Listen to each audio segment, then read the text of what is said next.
This portion of Lifestyles is sponsored by Evansville Hearing Aid Center.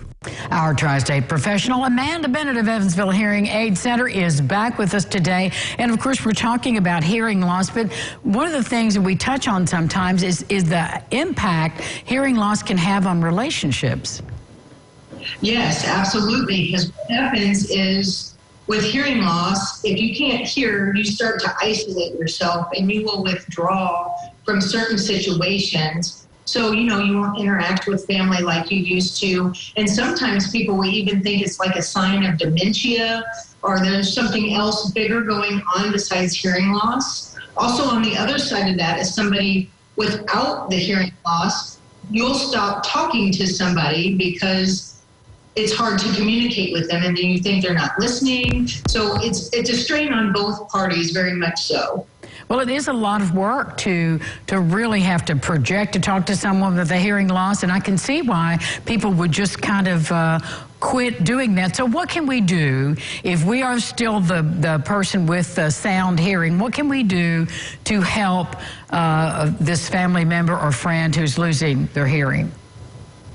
Yeah, so even if they have hearing aids, sometimes depending on how long they've waited to treat the hearing loss, sometimes the understanding is not there because we hear with our brains, not with our ears. So sometimes if we've let that go, our brains have kicked some sounds out and they just don't hear those certain sounds. So if you can speak directly to someone, don't walk off or walk away while you're talking to them. This is a very bad habit we get into with husband and wife, because, you want to be washing dishes and doing stuff and having a conversation. Well, sometimes they just can't hear that conversation with competing noise. So make sure you get their attention, say their name, and look at them. If you go out to eat with them, if they're not wearing hearing aids, try to put their back against the wall or get a booth or choose a quieter restaurant. Make sure the lighting's good so they can see your mouth and read lips, because they highly depend on visual clues, even with hearing aids. Like I said, if our understanding's not there, they're still reading lips. We're just trying to get the use of the brain that is left. So you want to keep that stimulated, so it's good to treat it anytime, but the sooner the better, if that makes sense. Yes, it makes total sense. And, you've said this before, and it's worth repeating. Once you start noticing some hearing loss, even if it's a loved one or yourself, it's time to come see you.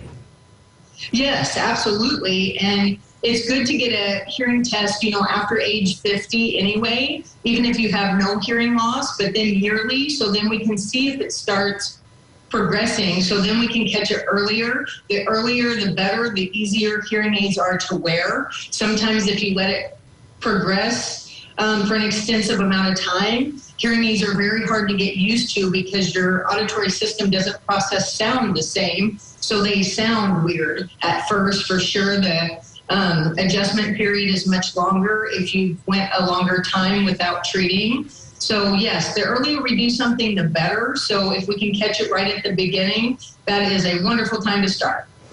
Amanda Bennett, Evansville Hearing Aid Center can get you fixed with the right devices. Thank you, dear. Thank you. Have a good day. You too. We'll be back with more Lifestyles right after this. This portion of Lifestyles is sponsored by Evansville Hearing Aid Center.